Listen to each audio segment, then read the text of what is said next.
creative literacy. So that you can fully understand, let us start our short discussion. So first is creativity. It is the process of having original ideas that have value and the ability to see the world in the new ways. So developing literacies of the arts and creativity involves design of physical learning environment, the emotional environment, scheduling, organization, and implementation of the curriculum, and the instruction of attention, the body and the brain. So these are the 7 habits of highly creative people. So first is prepare the ground. Second is plant seeds for creativity. Third is live in the question. Fourth is feed your brain. Fifth is experiment and explore. Number 6 is replenish your creative stock. Number 7 is liberate your creativity. So these 7 habits are high creative people and very much helpful. He or she will be highly creative in the field. When you express your creativity in the domain, you have the ability to make life-ended and work of art. Eye-hands coordination. So what is eye-hands coordination? Eye-hands coordination can be observed in diverse activities such as movement of object, handwriting, catching ball, sports performance, music, reading, computer gaming, and others. Problems and disorders related to poor hand-eye coordination. So hand-eye coordination can also work poorly even if the person's eye and vision are not affected. And if their motor control skills work properly, it is possible for someone with the perfect vision to have hand-eye coordination problems that will only manifest when they use both and visual and motor system together. Hence, poor hand-eye coordination can have variety of causes. So these are the four examples of eye-hand coordination. So first is typing on the keyboard. Typing on the keyboard, the types of movement are different, but visual information is used to tell the brain and how to guide the hand. So second is in writing. In writing is when you're making lines. The eyes send visual information in the brain. So third is when driving. So when driving, it's used visual information to move the hand on the wheel. So keeping the car on the middle of the lane and avoid accidents. So the last one is in sports. So in sports, in any sports, the eyes usually coordinate with the movement of some parts of the body code. Continuation of our discussion. I am Joyane Manidlangan.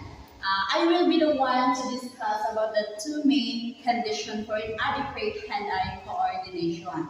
So there are 2 main conditions, which is the vision impairment and the movement disorders. So vision impairment, it is a loss of vision that makes it hard or impossible to perform daily tasks. And the second is movement disorders.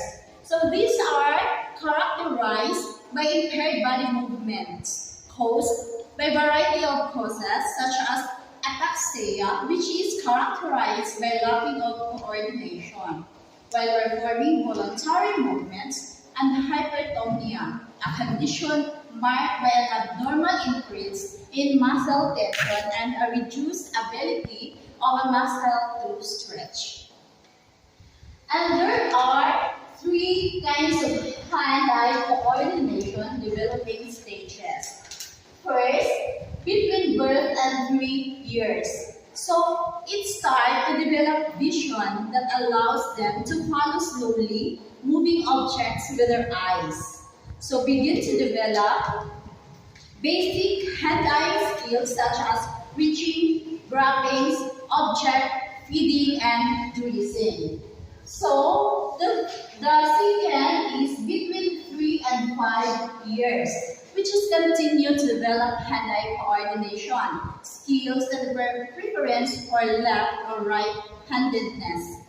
Continue to understand and use concepts of place and direction, such as up, down, under, and beside. The third one, which is children between 5 and 7 years. So it continue to develop climbing, balancing, moving, galloping, and jumping abilities.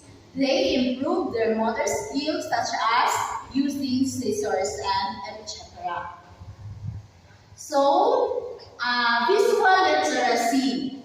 Visual literacy is the concept that relates to start the art design and has much wider applications. It is about language communication and interaction.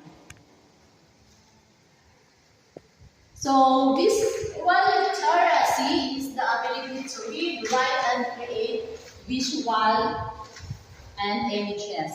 So it made it simple. Visual literacy is mainly about being visually literate, that the student should be able to see, understand, think, create, and communicate graphically. So class, we have here an example about visual literacy where the readers can read the picture. So in this picture, students develops visual literacy because they have the ability to comprehend, make meaning of, and communicate through visual means, usually in the form of images or multimedia. A continuation of discussion. I am Rodrigo Mari. Verbal creativity. Verbal creativity is the way on how we can cope and show some efforts by acknowledging ourselves as a great inventors. Creativity can be shown through expressing great efforts. Divergent thinking. So, divergent thinking is a useful concept for identifying, supporting, and measuring creativity as a process of actualize oneself and manipulate internal and external symbols as creation of illustrated ideas based on his or her knowledge, senses regarding people and objects to reduce all. I am Mary Grace Rivera, and we are going to continue with our discussion with the 4 major components. So I have here the 4 major components of divergent thinking, and they are very useful of an iteration concept. We have here the fluency, flexibility, originality, and elaboration. So fluency, this refers to the total number of ideas, options, and solutions generated for an open-ended problem. Okay, the second one is flexibility. Flexibility is a number of conceptual categories. The third one is the originality. It is the aspects of created or invented works and is about statistical efficiency of responses related to the task compared with original ideas. Then the last one is the elaboration. This is the ability to expand on an idea with details and ability to create an integrated plan. Okay, so that means that verbal creativity is mainly being creative using language, may it be written or spoken. So let's now move on to the aesthetics and its definition. Good afternoon, everyone. I'm Elizabeth F. Cañete, and I am presenting about the topic of aesthetics. Aesthetics is a core design principle that defines a design's pleasing qualities in visual terms. It includes factors such as balance, movement, pattern, scales, shapes, and visual wave. So what is aesthetics? Aesthetics defines pleasing qualities such as balance, movement, and other visual waves. It helps us achieve good qualities of visual aesthetics and the nature of arts. It deals also not only the nature but also the values of arts that scopes and aesthetics. It is commonly defined as aesthetically beautiful piece of art, and it is something which is pretty, well organized, or something pleasing to the eye. Now let's proceed to the integrated arts and creativity, literacy into the curriculum. The 10 strategies and initiatives. Number 1 is the physical movement.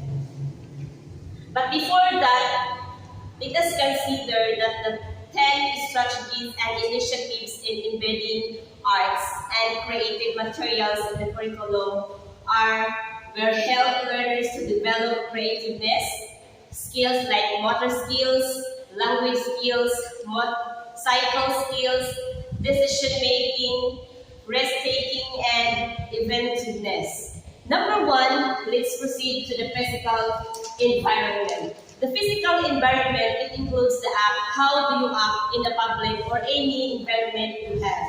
The number 2 is emotional environment, which focus in your emotion, how you determine and how you adapt the emotion that you have. The number 3 is project-based learning. It is the skills that you have to develop, the project-based learning in which you have to acknowledge what you are tasking all about. The number 4 is the teach creative thinking skills. This one is considered as the creativeness of thinking skills because it helps the learners to be creative on what they are doing so. So number 5 is the scheduling. This part is the skills that you have to manage, you have to organize what you are taking and schedule, especially the time management. Then let's proceed about the alternative assessment. This one is considered as one of the creativity literacy into the curriculum. Why? Because it helps the learners to have another alternation of what they are taking about or the task they are taking to. Then the next one is the student-centered and personalized learning. This one is the one that the learner considered what they are making, that they are focusing on one idea, which is they can develop and integrate of what they are creating and can adapt the literacy of the creativeness. The number 8 is considered as incorporate art. This means incorporate arts is how you deal with the specific term of arts, like example, the movement, the specific understanding in which you are dealing in your environment or learning areas. The number 9 is integration of technologies. This one is considered as our integrating arts for nowadays since we are in 21st century learning. We considered it because by integration of technology, we are able to adapt the creativeness on how we are dealing the technologies of nowadays generation. Then the last one is preparing the body and brain for creativity. This one is the number 10, which is the part of integrating the arts and creativity literacy into the curriculum. It is very helpful that these skills considered is the best way of how to integrate the creativity of literacy, because by preparing the body and brain for creativity, it helps also to enhance our creativeness not only in adapting the environment but also in our specific way of our learning areas. And this is my topic all about, and once again, good afternoon.